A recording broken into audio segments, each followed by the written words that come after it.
You do everything right. You go to bed early, clock a full 8 hours, and yet when that alarm rings, you feel completely wrecked. Most people treat sleep as a simple math equation, assuming that total time spent in bed translates directly to morning energy levels. Human biology proves otherwise. Under the right conditions, sleeping for 9 hours can leave you feeling significantly worse than if you only slept for 6. Chronic morning exhaustion stems from biological misalignment. You are accidentally sabotaging your own internal systems through specific nightly failures. To permanently fix this fatigue, we have to look past standard behavioral tips. We need to audit the 3 specific biological systems failing inside your body every single night. The first failure point happens in your endocrine system. At sunset, your body begins producing melatonin to signal cells to start repair processes. Smartphones and monitors emit an artificial blue light that chemically mimics natural daylight. Look at this melatonin timeline. The standard curve rises sharply at night, but when exposed to a glowing screen, production flatlines. Your brain thinks the sun is still up. This delays your transition to a restorative state, severely shortening the window for internal repair. Using screens before bed chemically starves your body of the recovery phase required to generate tomorrow's energy. Once you fall asleep, the second failure occurs within the neurological system. Sleep consists of a volatile series of active cycles rather than a flat, dormant baseline.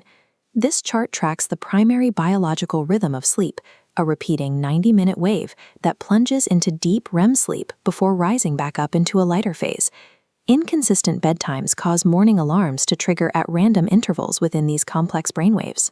An alarm siring while the brain is at the absolute bottom of a trough causes a severe biological shock. This abrupt interruption creates sleep inertia, the intense, heavy sluggishness that makes getting out of bed feel physically impossible. Many people hit the snooze button in an attempt to capture a few more minutes of rest to combat this feeling.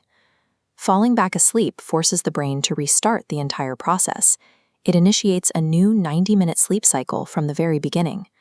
The subsequent snooze alarm yanks your brain out of this new cycle, compounding the neurological trauma and intensifying the sleep inertia. The snooze button actively inflicts a neurological interruption that guarantees physical exhaustion for the rest of the day. The third failure point is physiological. Upon waking, the body suffers from crashed blood pressure and rigid immobility.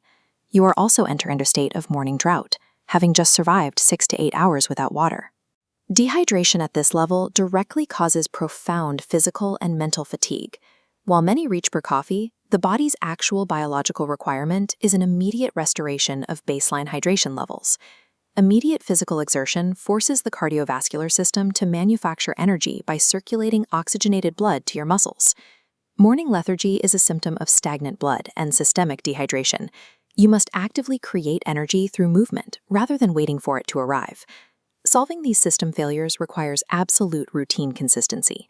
This calendar shows the result of tracking natural wake times for 1 full week. By keeping a fixed bedtime, your fluctuating wake times will converge on the exact number of hours your specific biology requires. A rigid 7-day-a-week bedtime trains your circadian rhythm to naturally end a 90-minute cycle precisely when your morning alarm is set to ring. You can then perform immediate mechanical triage, bypass screen light, consume water rapidly, and use cardiovascular movement to flush your system.